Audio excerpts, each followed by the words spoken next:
Umat Paroki Santa Maria yang terkasih, salam sejahtera untuk kita sekalian.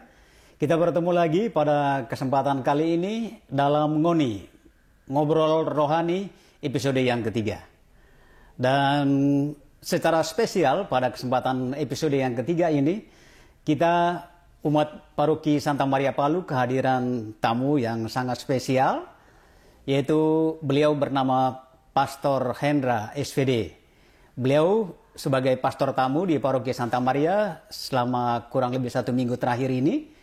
Dan dari tim Komsos sendiri mencoba menghubungi beliau untuk mengisi podcast yang kita selenggarakan dalam Ngoni episode yang ketiga ini. Dan beliau sudah ada di samping kanan saya saat sekarang ini.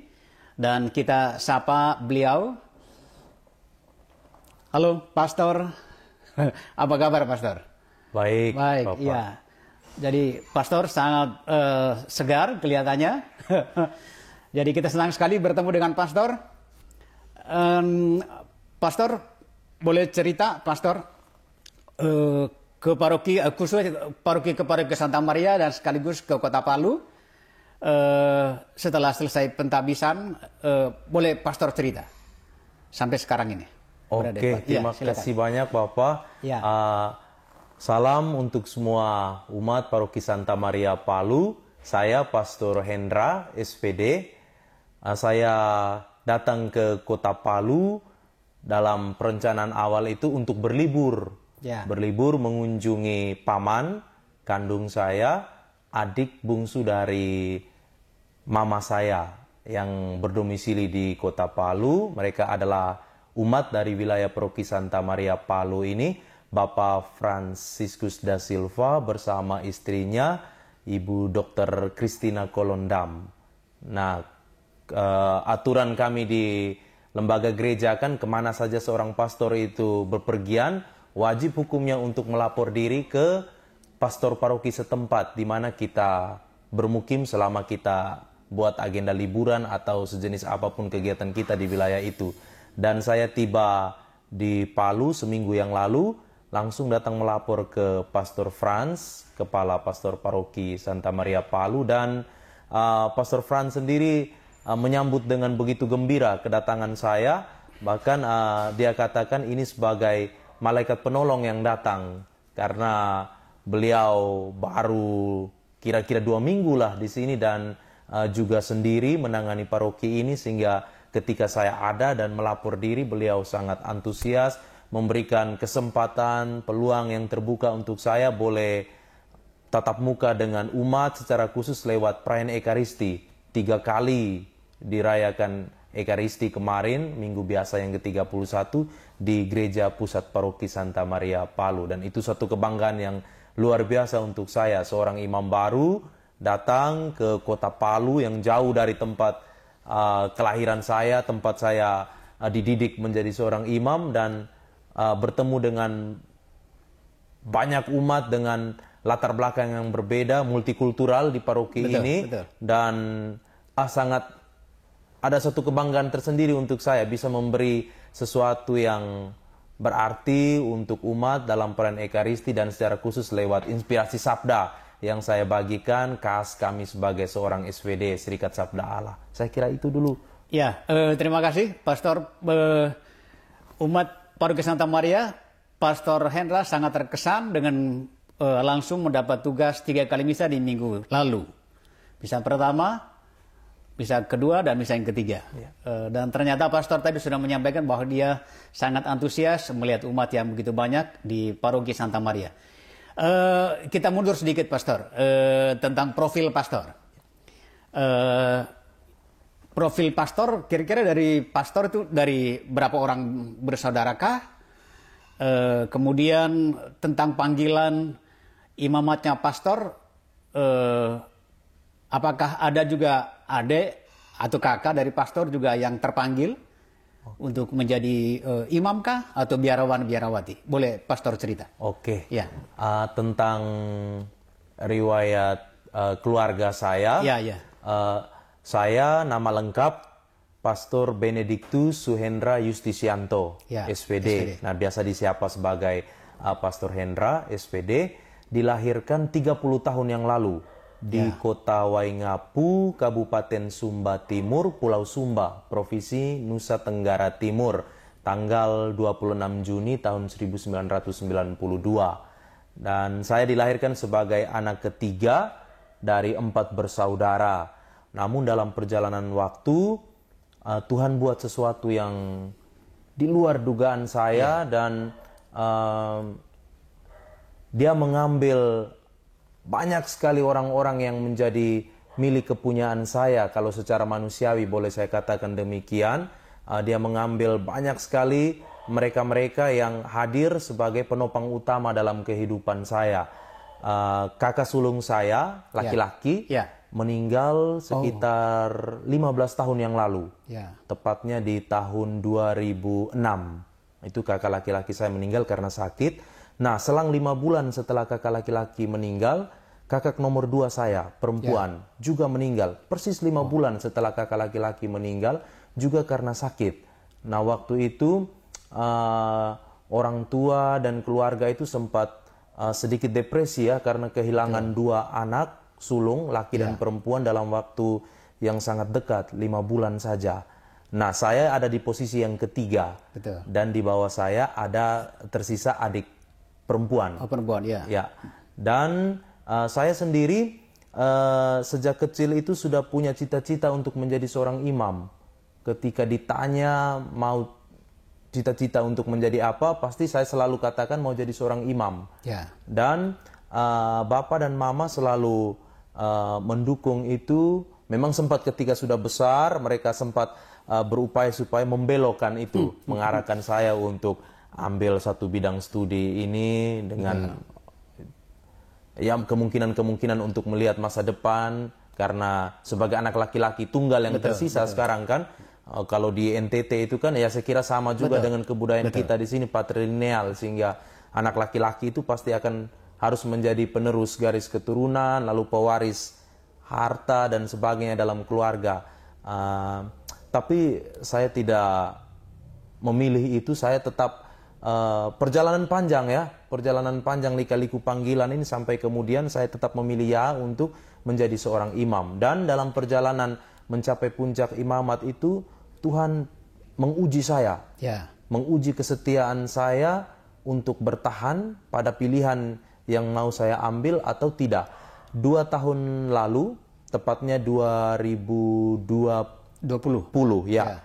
Persis setelah saya mengikrarkan kaul kekal sebagai SPD di tahun 2019, Agustus 2019. Nah, Februari 2020 bapak saya meninggal. Bapak saya meninggal, memang sudah sakit cukup lama ya, sakit stroke cukup lama, dan dalam bulan Februari 2020 bapak meninggal. Nah, kemudian tersisa mama. Dan dalam perjalanan pada saat hampir puncak saya menyelesaikan seluruh pendidikan saya sebagai seorang calon imam dan hendak ditabiskan, Mama sakit berat. Mama sakit berat, dan saya yang bawa Mama berobat sampai ke Denpasar dan kemudian sampai meninggal di tangan saya. Mama meninggal Agustus tahun 2021 yang lalu. Ya, Mama meninggal, dan peristiwa kehilangan 2 orang saudara, kakak, dan kehilangan ayah serta ibu, bapak dan mama itu cukup membuat saya terguncang. Saya hampir tidak kembali ke seminari waktu itu karena mama sakit cukup lama, dan saya meninggalkan seminari tinggi hampir sekitar 4-5 bulan mengurus mama. Lalu pengalaman waktu mama sakit itu sangat terpuruk karena sakitnya begitu berat, dan pada saat beliau meninggal itu sedang puncak COVID waktu itu. Sedang puncak COVID dengan pemberlakuan PPKM level 4 di seluruh Indonesia. Ini yang membuat akses kami untuk kembali ke tanah kelahiran di Sumba, entah lewat jalur darat, laut maupun udara, itu terputus total. Nah, waktu itu saya tidak bisa bawa pulang jenazah mama ke Sumba, dan keputusan terberat yang harus saya ambil waktu itu adalah kremasi. Oh, ya. Dikremasi, dan waktu itu saya cukup terguncang karena kita datang dari latar belakang kebudayaan yang tidak terbiasa kan dengan hal-hal seperti itu. Bahwa di kota-kota besar ya sudah mulai terbiasa, tapi kita dari latar belakang kebudayaan kita tidak terbiasa dengan kremasi. Dan waktu itu saya cukup terguncang sampai dengan proses kremasi dan bawa pulang perabuan mama untuk dikuburkan di Sumba, dan saya sendiri pimpin upacara penguburannya. Dan saya waktu itu melihat apakah saya akan tetap terus untuk lanjut panggilan ini, karena saya merasa bahwa tidak adil. Ya. Tuhan ambil semua yang terbaik, yang orang-orang dekat untuk saya, dan untuk saya secara pribadi, kalau saya sampai menjadi seorang imam, hadiah imamat itu saya persembahkan terutama untuk kedua orang tua. Mereka yang sudah melahirkan, membesarkan saya, tapi sebelum mahkota imamat itu saya dapat, Tuhan sudah lebih dahulu ambil mereka. Lalu tersisa saya dan adik nona.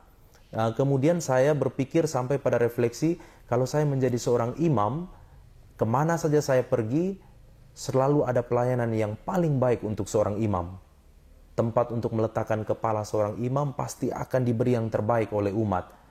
Makan dan minum untuk seorang imam pasti akan diberi yang terbaik. Segala fasilitas pasti akan diberi yang terbaik oleh umat di tempat kita memberikan pelayanan. Nah, saya berpikir tentang adik satu-satunya sekarang yang menjaga rumah di Sumba. Seperti apa dia? Apakah ketika saya memilih untuk tetap di jalan panggilan ini menjadi seorang imam, apakah saya adil meninggalkan adik satu-satunya, dan apakah cinta yang tulus, yang total diberikan oleh umat kemana saja saya pergi dalam pelayanan itu juga akan sama didapatkan oleh adik saya. Nah, saya sampai pada refleksi itu, dan kemudian saya berjalan waktu, dan saya tetap memilih untuk berjalan terus dan sampai pada puncak imamat. Dan luar biasa saya mengalami bahwa ternyata Tuhan benar sabda yang Yesus sabdakan dalam kitab suci, ketika kita meninggalkan ayah, ibu, saudara-saudari kandung kita, dia beri kita 100 kali lipat berganda. Dan sabdanya itu dibenarkan tidak hanya untuk saya loh. Betul. Setahun kepergian Bapak dan Mama itu, saya melihat bahwa adik saya bahkan hidupnya sangat berkecukupan. Meskipun dalam kesederhanaan, tapi tidak pernah ada cerita dari dia tentang kekurangan. Selalu saja ada cinta yang terberi lewat pribadi-pribadi bernama, keluarga kami, juga pribadi-pribadi tanpa nama, yang dengan cara mereka yang tidak kami kenal, tiba-tiba ada sesuatu yang diberi. Dan hidup adik nona, saya kira tidak jauh-jauh berbeda dengan kehidupan saya sebagai seorang imam. Kemana saja, setiap hari kami selalu lalui dengan ada banyak berkat. Dan saya kira itu berkat, tidak hanya berkat doa-doa kita yang masih hidup, tapi juga lebih doa mereka yang sudah mendahului kita, secara khusus Bapak, Mama, dan kedua kakak. Mereka memang sudah meninggal, tapi saya selalu merasa bahwa mereka ada. Mereka ada di sekitar kami, dan saya bersama adik nona selalu kalau kami mau buat apa saja, bahkan dalam doa-doa kami, mereka itu menjadi semacam perantara. Kalau kami berdoa, sebut nama mereka, itu rasanya lebih dekat, dan seolah-olah mereka ada. Kemana saja kami pergi, kami selalu panggil nama mereka, dan kami merasa bahwa mereka ada di sekitar kami. Mereka menjaga kami, dan mereka mendatangkan banyak berkat untuk kami. Nah, saya kira itu sekilas tentang perjalanan panggilan saya. Kalau untuk riwayat pendidikan mungkin sebentar ya akan kita korek. Boleh juga lanjut ke situ, Pastor.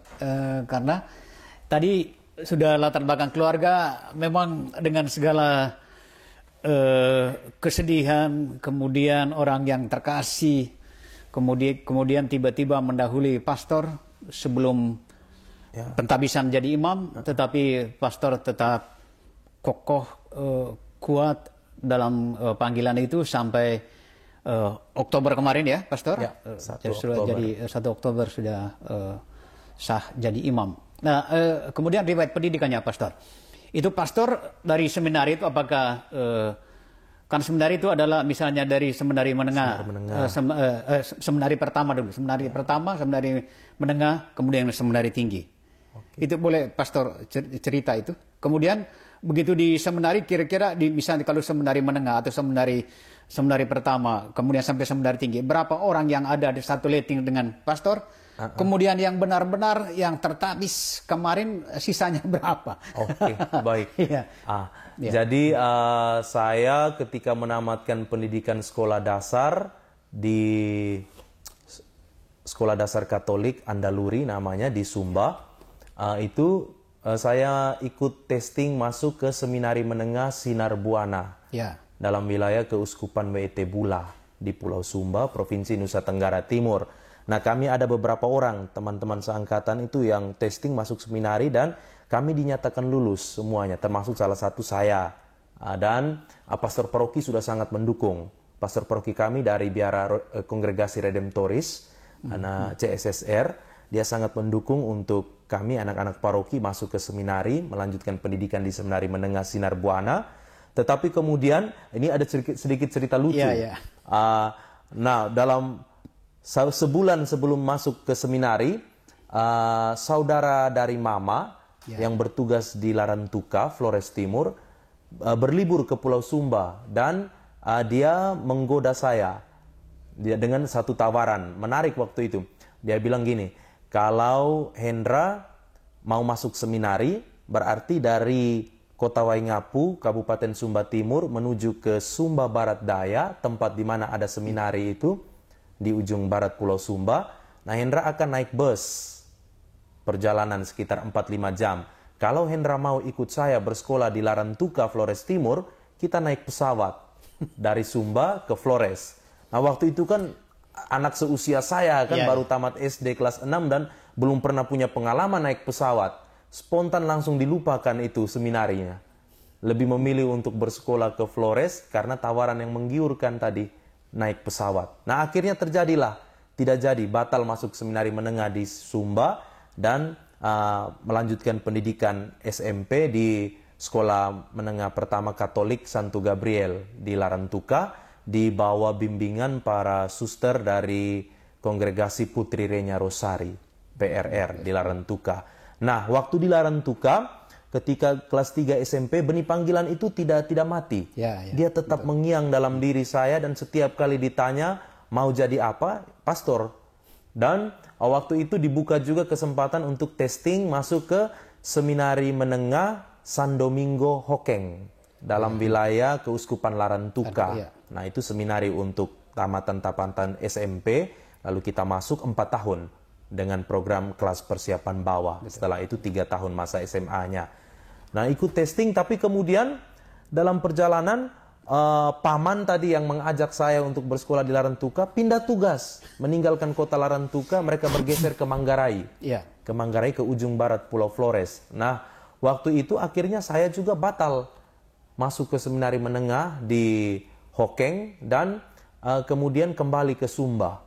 Kembali ke Kota Waingapu di Kabupaten Sumba Timur, Pulau Sumba, Provinsi Nusa Tenggara Timur. Melanjutkan pendidikan di SMA biasa. SMA biasa tapi masih SMA Katolik. SMA Katolik Andaluri di Waingapu, nama SMA itu. Nah, menarik selama pendidikan sebagai SMA, kita sebagai anak SMA di SMA biasa yang notabene-nya setiap hari itu kita punya relasi dengan teman-teman sebaya, bukan hanya yang laki-laki, tapi kan dengan teman-teman sebaya yang perempuan juga. Sehingga kita mulai mengenal dunia percintaan, mulai mengalami jatuh cinta seperti itu, punya pacar, menarik loh. Lalu, tapi menjadi lebih menarik karena tidak bisa menipu suara hati. Suara hati itu tetap selalu ada, mau jadi pastor loh, jadi pastor. Nah, saya satu pribadi yang sangat aktif dalam kelompok-kelompok rohani yang ada di gereja.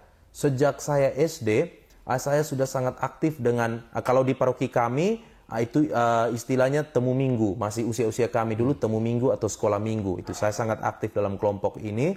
Lalu juga ada kelompok-kelompok rohani Legio Maria untuk anak-anak sejak usia dini sampai dengan usia kami remaja masuk ke pemuda.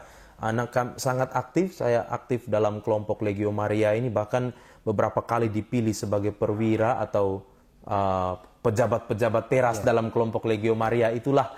Nah, kemudian juga dalam kelompok putra-putri altar di paroki. Sejak sambut baru, 1 minggu persis setelah saya menerima komuni pertama, saya langsung aktif dalam kelompok putra-putri altar ini sampai dengan menerima amplop kelulusan di SMA. Jadi tidak ada rasa malu meskipun sudah punya kumis, jenggot gitu, tetap ajuda, tetap menjadi pelayan altar ketika di gereja. Bahkan saking cintanya saya terhadap pelayanan-pelayanan rohani di gereja, kalau ada misa pertama, saya standby untuk jadi pelayan altar. Nah, setelah misa pertama, seperti pastor mau melanjut lagi misa kedua, saya juga biasanya tidak jauh-jauh dari sakristi. Nah, kalau ada kekurangan, tidak lengkap personil ajudanya, saya secara spontan menawarkan diri untuk melayani lagi di misa kedua. Dan banyak kali terjadi seperti itu.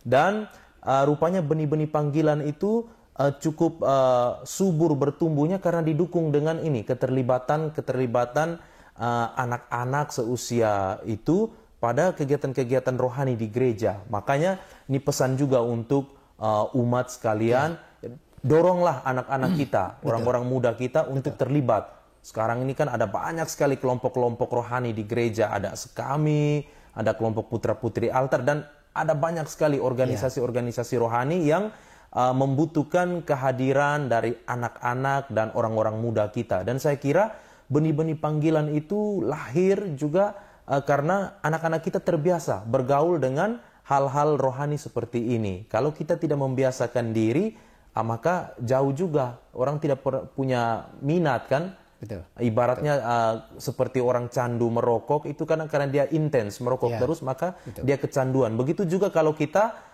aktif, kita sangat berjibaku dengan pelayanan kita di gereja, ya pasti barang tentu ada sesuatu lah dalam hati kita itu yang menggerakkan kita untuk punya pilihan panggilan menjadi imam, biarawan dan biarawati. Nah, kembali lagi tadi ketika tamat SMA di tahun 2010, saya mendengar tentang kelas persiapan atas, seminari kelas persiapan atas yang ada di Mataloko Flores, di Kabupaten Ngada, Jawa. Nah, saya mencari-cari informasi akses ke sana. Karena itu dia ada sebuah seminari yang menerima calon-calon tamatan SMA atau SMK sederajat, non-seminari menengah, yang punya ketertarikan atau punya panggilan untuk mau menjadi seorang calon imam. Nah, kemudian saya mencoba mencari akses untuk masuk ke sana, ikut testingnya, dan kemudian dinyatakan lulus. Maka setelah tamat SMA tahun 2010, saya langsung nyebrang dari Sumba, nyebrang laut menuju ke Mataloko Flores. Nah, dibentuk di sana kami cukup banyak, sekitar 68 kalau tidak salah. 68 orang dari berbagai daerah di Nusa Tenggara Timur masuk ke kelas persiapan atas di Mataloko. Nah, itu seminari KPA ini di Mataloko di bawah penanganan dari pastor-pastor Biara Karmel, Okarm. Ya, mereka yang membentuk kami selama 1 tahun. Dan seminari kelas persiapan atas ini sifatnya masih umum, terbuka. Artinya kita yang masuk dibina di seminari kelas persiapan atas ini boleh melamar ke biara apa saja dan ke keuskupan mana saja. Jadi terbuka, tidak tertutup hanya kepada Keuskupan Agung Ende, karena seminari itu ada di wilayah Keuskupan Agung Ende, tidak. Dia terbuka, kita boleh melamar untuk menjadi imam projo diosesan di keuskupan mana saja, juga ke biara-biara apa saja, tergantung ketertarikan kita. Nah, saya sendiri punya ketertarikan terhadap SPD. Punya ketertarikan terhadap SPD karena di Sumba memang redemptoris yang sangat besar itu karya redemptoris CSSR, tapi di tempat wilayah saya berdomisili itu ada biara susteran SSPS. Susteran SSPS, Misionaris Abdi Roh Kudus. Nah, mereka ini adalah saudara-saudari kandung dengan SPD. Satu bapak pendiri, Santo Arnold Luciansen mendirikan SPD, biara laki-lakinya, lalu perempuannya ada SSPS, Suster-Suster Misi Abdi Roh Kudus, dan satu biara kontemplatif, SSPS Adorasi Abadi. Nah, dan mereka ini yang selalu mempromosikan kepada saya tentang SPD. Maka ketika saya berangkat ke Mataloko, saya sudah punya bayangan, gambaran tentang mau menjadi imam SPD. Dan kemudian melamarlah ke SPD. Melamar ke SPD dan diterima sebagai seorang calon imam dalam Serikat Sabda Allah SPD, dan tahun 2011 menamatkan pendidikan di seminari kelas persiapan atas di Mataloko, Bajawa, Flores, kemudian menyeberang ke Pulau Timor, tepatnya di Nenuk, Atambua, di perbatasan, daerah perbatasan dengan Timor Leste. Nah, di situ novisiat SPD. Jadi saya 2011 diterima sebagai seorang novis dalam SPD, menerima jubah kebiaraan, kemudian menjalani 2 tahun masa novisiat di Nenuk, Atambua. Kemudian 15 Agustus tahun 2013 mengikrarkan kaul pertama dalam SPD di novisiat SPD Santo Yosef Nenuk, Atambua. Kemudian pendidikan kami sebagai seorang SPD harus nyebrang lagi kembali ke Pulau Flores, tepatnya di kota Maumere, di Seminari Tinggi Santo Paulus Ledalero. Tahun 2013 kami masuk ke Seminari Tinggi Ledalero dengan total jumlah angkatan kami tingkat 1 waktu itu 42 orang. 42, ya. 42 orang total jumlah kami seluruhnya. Nah, sejak 2013 sampai 2017 menjalani pendidikan S1 Filsafat di Seminari Tinggi Ledalero. Sekolahnya namanya Sekolah Tinggi Filsafat Katolik Ledalero, STFK Ledalero. Sekarang baru berubah namanya menjadi Institut Filsafat dan Teknologi Kreatif Ledalero. Nah, setelah dalam perjalanan 4 tahun menjalani studi filsafat, sejumlah teman kami gugur di tengah jalan. Entah itu mengundurkan diri secara pribadi ataukah karena penilaian. Aspek-aspek yang dinilai sebagai seorang biarawan, juga sebagai seorang seminaris di seminari tinggi, maka sejumlah orang dinyatakan harus gugur di tengah perjalanan. Dan jumlah kami tersisa 24 orang saya kira. Dari 42 itu tersisa 24 orang di tahun 2017. Di tahun 2017 ketika kami akan terjun ke tempat praktek pastoral, tahun orientasi pastoral, TOP. 24 orang kami yang tersisa. Nah, waktu TOP saya mendapat SK untuk menjalankan tahun orientasi pastoral di Seminari Menengah Pius XII Kisol, Manggarai, dalam wilayah Keuskupan Ruteng.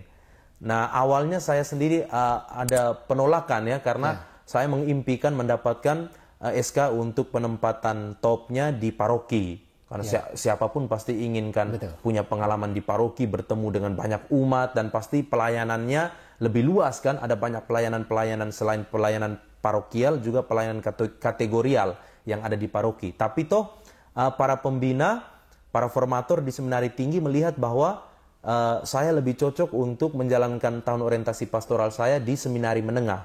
Awalnya saya merasa itu ada penolakan, tapi kemudian ketika tiba di Seminari Menengah Pius XII Kisol, berkenalan, berjumpa dengan para formator dari berbagai kongregasi yang berbeda dan dari diosesan Projo Ruteng, dan juga berjumpa dengan ratusan seminaris, ada sekitar 500-an seminaris di Seminari Menengah Pius XII Kisol, dan kemudian saya mulai menjalani hari-hari saya sebagai seorang frater top di seminari menengah yang bertindak sebagai bapak asrama untuk anak-anak seminari, juga mengampu beberapa bidang studi mata pelajaran yang baik itu rumpun seminari, itu misalnya contoh pelajaran-pelajaran seperti kitab suci, sejarah gereja, liturgi, dan pelajaran-pelajaran pengetahuan umum lah dengan yang dipercayakan oleh seminari kepada kami untuk diampu. Saya kemudian melihat bahwa wow, luar biasa. Memang saya sendiri punya bakat untuk berpraktek pastoral di lembaga seminari, untuk menjadi bapak asrama, dan punya potensi untuk menjadi seorang guru lah, seperti itu. Dan saya betul-betul menikmati itu 1,5 tahun lamanya menjalani praktek pastoral di Seminari Menengah Pius XII Kisol hingga akhir 2018 kembali ke Seminari Tinggi Ledalero, mempersiapkan diri untuk kaul kekal. Dan menariknya, setelah kembali dari TOP, kami ber-24 itu dalam proses 6 bulan proses persiapan menuju ikrar kekal, janji setia sebagai seorang SWD untuk seumur hidup kan. Kalau berkaul kekal kan untuk dalam biara itu sekurang-kurangnya sama seperti awam itu menikahlah. Ya. Menikahnya orang awam, ya menikahnya kami di biara itu ikrar kaul kekal. Kalau sudah kaul kekal berarti seumur hidup loh kita membaktikan diri dalam kongregasi atau biara itu. Dan menarik 24 orang itu sebagiannya mengundurkan diri. Tidak disuruh untuk tidak digugurkan karena penilaian apapun, tetapi mereka memilih. Mereka memilih untuk mengambil jalan lainnya sebagai awam. Dan terjadilah dari 24 orang kami yang pulang dari tempat top, yang maju sampai dengan mengikrarkan kaul kekal pada tanggal 15 Agustus 2019, tersisa kami 14 orang. 14 orang. Padahal dari 24 tadi 10 yang keluar. Iya. 10 yang mundur. 42 masuk di tahun 2013, 24 tersisa di tahun 2017 ketika turun untuk top. Pulang top akhir 2018 menuju kaul kekal 2019 tersisa 14 orang. Nah, kalau dalam SVD ketika akan mengikrarkan kaul kekal kita melamar. Kita melamar memilih 3 tempat. Nah, SVD ini kan kongregasi internasional kan yang dia bekerja di 5 benua ini, di banyak negara-negara kita bekerja, dan kami wajib melamar memilih 3 tempat. Mau memilih dalam negeri Indonesia ataukah ke luar negeri di provinsi-provinsi SPD berkarya di beberapa negara di 5 benua ini. Nah, kalau di Indonesia sendiri SPD ini ada 4 provinsi, ada 4 wilayah kerjanya yang dinamakan sebagai provinsi. Yang pertama itu Provinsi SPD ND. Provinsi SPD ND, wilayah kerjanya itu membentang dari Kabupaten Ngada di Pulau Flores sampai ke ujung timur Flores, Larantuka, Lembata, sampai ke Kepulauan Ambon dan Papua.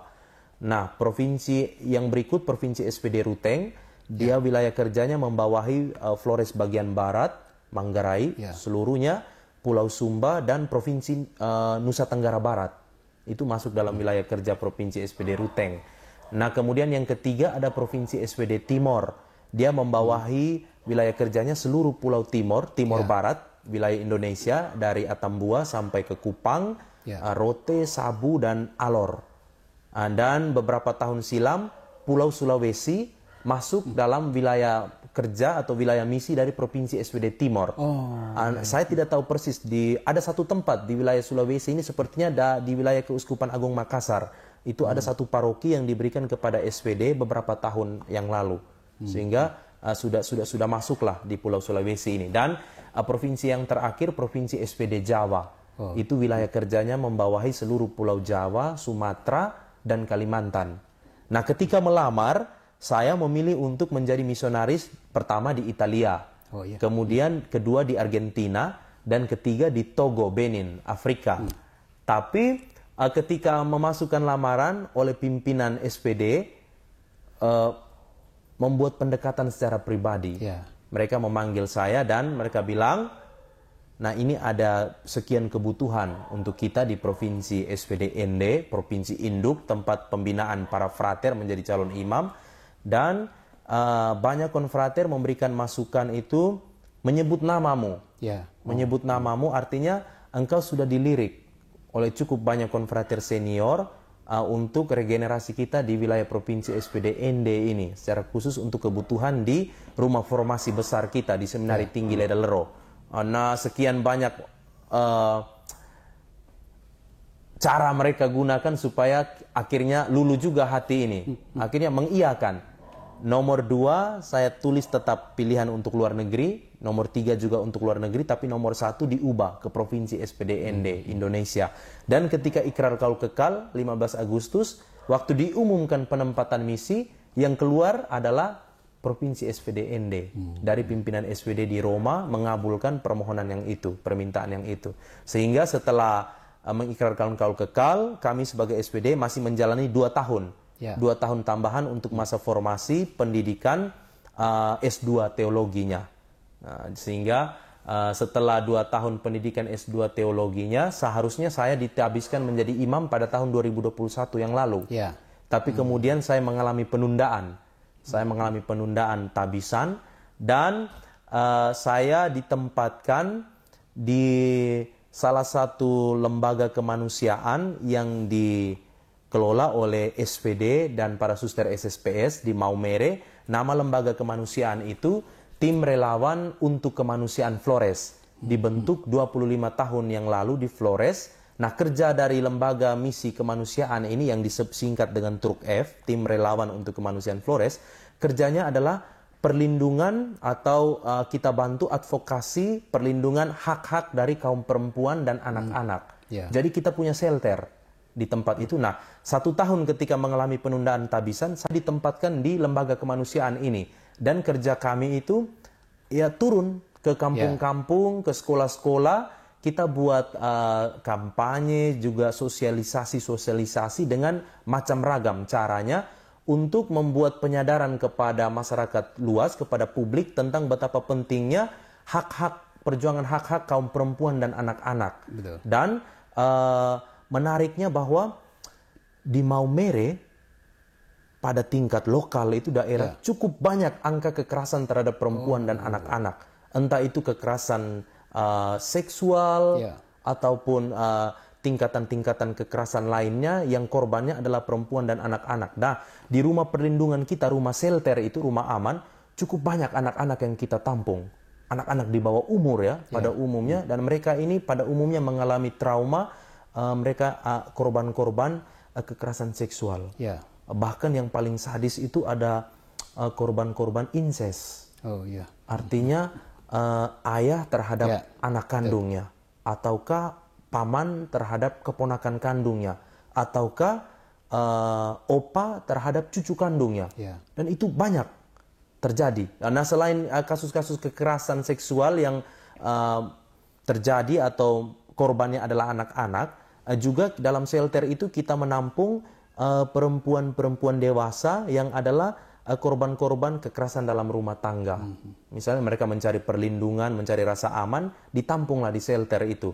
Dan selain itu ada satu kasus besar yang dikawal oleh kami dalam jejaring misi kemanusiaan ini sampai ke Mabes Polri. Itu kasus tahun 2021. Itu kasus di mana 17 anak asal Provinsi Jawa Barat dipekerjakan sebagai pekerja seks komersial di 4 pub yang ada di Maumere. Nah, mereka ini terjaring razia dari Polda Nusa Tenggara Timur, dan kemudian dalam kerjasama Polda dengan Polres di Sika, Maumere, juga dengan Dinas Pemberdayaan Perempuan dan Anak-anak, karena mereka belum punya fasilitas shelter, maka 17 anak ini dititipkan kepada kami dalam pengawasan kami. Memang usia mereka masih usia anak-anak tapi penampilan mereka ya itu tadi, karena sudah diperjualbelikan anak-anak. Jadi sudah berapa unsur kejahatan berlapis itu menjerat anak-anak ini. Jadi mereka bukan hanya sekedar dipekerjakan sebagai pekerja seks komersial di pub, tapi juga sudah masuk perdagangan orang kan? Perdagangan orang nih. Dan itu yang kita bantu, advokasi mereka sampai kemudian ada rehabilitasi mereka. Kita kerjasama dengan Komnas Perempuan dan Anak, dikirim ke Jakarta untuk proses rehabilitasi dan kemudian reintegrasi mereka kembali kepada keluarga. Dan kita kawal kasusnya sampai ke Mabes Polri, dan sekarang pub itu, pemilik pub diringkus ke penjara. Dan saya sendiri punya pengalaman yang menarik. Jarang kan seorang calon imam itu setelah belajar filsafat, teologi, kemudian mempraktekkan apa yang sudah dia dapatkan. Biasanya setelah itu orang langsung siap untuk ditabiskan, lalu kemudian melayani sakramen. Tapi saya secara pribadi itu kemudian punya rasa bangga tersendiri karena saya ditunda tabisannya, tapi saya dikasih kesempatan 1 tahun untuk belajar hal yang tidak saya belajar di bangku kuliah. Ketika bagaimana saya harus mendampingi anak-anak korban kekerasan seksual. Dan menariknya waktu itu saya menolak untuk penempatan di lembaga misi kemanusiaan ini, tapi waktu itu pimpinan provinsi kami katakan, nah saya tolak karena alasan saya baru mengalami pergumulan kematian bapak dan mama kan secara beruntun, dan saya merasa ketika tinggal di lembaga kemanusiaan ini seolah-olah masalah itu datang banyak, setiap hari kita pasti akan terlibat dalam sekian banyak persoalan. Nah, apa kata Pater Provinsial? Dia bilang, Hendra, pergi dan tinggal di sana. Keputusan tidak kami ubah. Engkau menyiringkan bahwa kau punya persoalan hidup yang cukup berat. membuat engkau tertekan. Tapi ketika engkau pergi di sana dan berhadapan dengan sekian banyak orang yang punya persoalan, di situ matamu akan terbuka. Bahwa bukan hanya engkau yang punya persoalan berat. Bahkan orang lain punya persoalan lebih berat daripada engkau. Tapi ketika kau berusaha untuk tinggal dengan mereka, memberikan pelayanan-pelayanan rohani, pendampingan yang baik untuk mereka, saat itu kau disembuhkan dari pengalaman-pengalaman sakitmu. Dan itu terjadi, betul. 1 tahun tinggal bersama mereka itu, luar biasa. Saya sendiri punya pengalaman gejolak batin karena kehilangan orang-orang terkasih itu. Kemudian saya melihat, saya kehilangan orang-orang yang saya kasihi. Mereka ini tidak kehilangan orang-orang yang mereka kasihi, tetapi orang-orang yang mereka kasihi ini menyakiti mereka. Ayah memperkosa anak kandungnya, opa memperkosa cucu kandungnya, paman memperkosa keponakan kandungnya. Itu lebih menyakitkan daripada kehilangan orang yang kita kasih. Dan saat itu saya disembuhkan.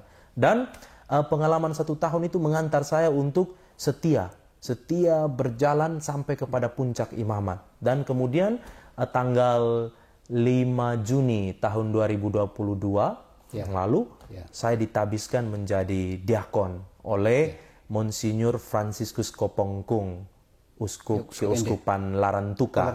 Monsinyur Franz Kopongkung. Jumlah kami yang ditabiskan 18 orang. Karena gabung dari 2 angkatan. Angkatan yang murni tabisan tahun 2022 ada 10 orang. Nah, ditambah kami dari angkatan 2021 yang mengalami penundaan ada 8 orang. Sehingga total kami yang ditabiskan menjadi diakon 2022 sebanyak 18 orang.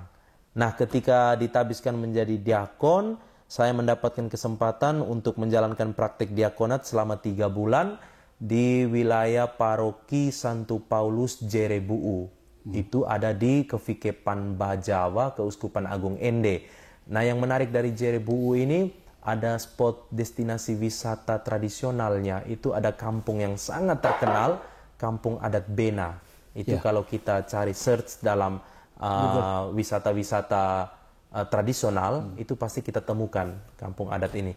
Dan setelah 3 bulan menjalani praktek diakonat di paroki Jerebuu, kembali ke Seminari Tinggi Ledalero, kemudian ditabiskan menjadi imam ber-18 kemarin pada tanggal 1 Oktober yang lalu. Jadi baru sebulan ini, baru sebulan usia imamat saya, kami ditabiskan oleh Monsinyur Vincentius Sensi Potokota, Uskup Keuskupan Agung Ende. Nah, setelah tabisan, kami diberi kesempatan 1 bulan untuk berlibur, merayakan misa perdana, misa syukuran bersama keluarga. Nah, setelah merayakan semua misa-misa perdana, misa syukuran bersama keluarga, saya punya kesempatan untuk mengunjungi paman saya bersama keluarganya yang ada di Palu. Dan ya terjadilah sudah seperti ini. Betul. Berjumpa dengan umat dari Paroki Santa Maria Palu dan kesempatan banyak pengalaman istimewa untuk saya. Selain merayakan Ekaristi bersama umat, juga ini ada banyak sekali umat yang panggil, minta bantuan saya untuk pelayanan-pelayanan sakramen bagi mereka. Dan termasuk malam ini, ini agenda dari Komsos. Tim Komsos Santa Maria Palu dengan agenda kita malam ini ngobrol rohani. Ini saya kira satu hal yang baik. Itu kita sekarang sedang bergerak dari pelayanan pastoral yang hanya pelayanan dari mimbar sabda dan meja altar, kita bergerak kepada pelayanan-pelayanan kita di dunia digital ini. Karena kita tidak bisa menutup mata kan. Betul. Sekarang ini era digital. Kalau kita tidak merambah ke arah ini, maka kita akan digilas. Betul. Kita akan selangkah tertinggal jauh dari mereka-mereka yang sudah bergerak ke dunia digital. Maka kegiatan-kegiatan seperti ini, podcast, lalu penyebaran-penyebaran sabda lewat TikTok seperti itu suatu hal yang punya nilai positif untuk kita menjaring orang-orang muda yang dalam dunia sekarang yang sudah punya tawaran yang sangat menggiurkan. Orang sudah tidak banyak pusing peduli dengan hal-hal yang bersifat rohani. Nah, kalau kita pakai sarana fasilitas-fasilitas digital yang sedang menjadi kekuatan di kalangan dunia anak-anak muda, ini kita punya nilai tambah, nilai plus tersendiri, kita bisa tarik sekian banyak orang-orang muda untuk aktif bergabung dalam kegiatan-kegiatan rohani semacam ini. Dan pesan saya untuk orang-orang muda, mungkin kita berpikir selama ini yang menjadi imam itu mesti mereka yang menjalani pendidikan di seminari menengah, entah itu sejak usia SMP atau SMA di seminari menengah. Tidak selamanya. Contohnya seperti saya kan, saya SMP dan SMA biasa, di sekolah umum biasa, bergaul, punya relasi dengan lawan jenis, dan saya kira sekarang ini angka bertahan menjadi seorang imam lebih banyak jebolan yang non seminari menengah. Karena kalau yang bukan ada tingkat kejenuhan juga kan, betul. Ada satu masa yang terpotong atau ada satu masa pertumbuhan secara biologis yang terpangkas. Kalau kita mau lihat ya dalam tanda petik kan, itu kan masa-masa di mana anak-anak mulai bertumbuh, mulai mengenal, ada gejolak-gejolak biologis, itu masa-masa puber, anak-anak mulai harusnya mengenal lawan jenis, mengungkapkan perasaan cinta mereka. Nah, ketika anak-anak dididik di seminari sejak SMP, SMA, bagus untuk intelek mereka, untuk pembentukan afeksi kepribadian mereka untuk menjadi seorang calon imam. Tapi tidak bisa kita tutup mata juga kan, ada satu sisi yang terpotong dari usia anak-anak yang harusnya berelasi di luar. Nah, untuk adik-adik, orang-orang muda yang punya kemauan, punya niat, cita-cita, impian untuk menjadi seorang imam atau menjadi seorang bruder, menjadi biarawan-biarawati, tamat SMA juga bisa. Kalau tidak tahu jalurnya seperti apa, dekatilah pastor paroki. Dekati pastor paroki atau biara-biara yang dekat dengan tempat Anda berdomisili, supaya Anda punya pengetahuan yang cukup tentang bagaimana jalur untuk mengakses menjadi seorang calon imam setelah menamatkan pendidikan di SMA atau SMK sederajat biasa, non-seminari. Dan pesan saya juga untuk orang-orang muda, harus banyak memberi diri untuk terlibat dalam kegiatan-kegiatan menggereja ini. Juga untuk orang-orang tua, dorong anak-anak kita untuk terlibat dalam kegiatan-kegiatan menggereja, karena yang membuat gereja Katolik ini unik itu karena ada pelayan-pelayan tertabis dan ada panggilan-panggilan menjadi imam, biarawan dan biarawati. Nah, itu satu panggilan khusus yang hanya ada dalam gereja Katolik dengan hidup selibat. Nah, mereka-mereka ini yang dipercayakan untuk menjadi gembala untuk umat Katolik, memimpin, merayakan sakramen-sakramen dan memberikan pelayanan rohani kepada umat. Nah, kalau kita tidak beri anak-anak kita untuk menjadi imam, bruder, suster, biarawan-biarawati, nah masa depan gereja Katolik ini dalam tanda petik, tanda tanya besar kan? Sekarang kita bisa lihat kehadiran imam, satu berbanding ribuan umat. Tidak cukup. Tenaga seorang imam itu terbagi-bagi untuk ribuan umat dengan kebutuhannya masing-masing yang harus dilayani, kebutuhan rohani, dan itu hanya bisa dilakukan oleh seorang imam. Nah, kalau kita tidak beri anak-anak kita, tidak dorong anak-anak kita untuk panggilan menjadi imam, biarawan dan biarawati, tanda tanya besar untuk masa depan gereja. Siapa yang akan menjadi gembala-gembala yang akan memimpin, menggembalakan, melayani kebutuhan rohani umat? Saya kira itu sedikit sharing. Sudah cukup panjang ya ini. Tidak, boleh. Pastor, menarik apa yang disampaikan Pastor tadi untuk panggilan menjadi imam. Di sini saja, Pastor, kekuatan umat di Paroki Santa Maria ini plus sama stasiunnya 2.700. Wow. Apalagi sekarang cuma Pastor Paroki sendiri, Pastor Franz. Belum ada Pastor Kan. Jadi kalau dipusatkan paroki saja 3 kali misa, maka otomatis stasi, begitu. Tapi beruntungnya di sini ada suster, ada frater. Itu saja. Tapi terima kasih, Pastor. Cukup panjang. Kita berdialog, berdiskusi, sharing dengan Pastor Hendra. Dan rasa-rasanya cukup ya. Bapak Ibu umat Paroki Santa Maria Palu yang terkasih. Dan ingat pesan Pastor tadi yang terakhir adalah, jika anak Anda sampai saat sekarang ini bercita-cita untuk menjadi imam, dan tidak harus dari seminari pertama, seminari menengah, sampai bisa juga dari sekolah umum. Dan informasi selengkapnya, pesan Pastor tadi ada lewat Pastor Paroki. Benar. Tanya informasi lebih jelas. Nah, jika ada yang terpanggil, informasi sejelas-jelasnya dapat di Pastor Paroki. Dan kami kira cukup sekian pertemuan kita pada episode Ngoni hari ini, Ngobrol Rohani bersama Pastor Hendra. Pastor, terima kasih banyak. Sama-sama. Mudah-mudahan pada kesempatan yang akan datang kita ketemu lagi, Pastor. Siap. Dalam topik atau perbincangan yang tema yang lain lagi. Terima kasih, Pastor. Sampai jumpa.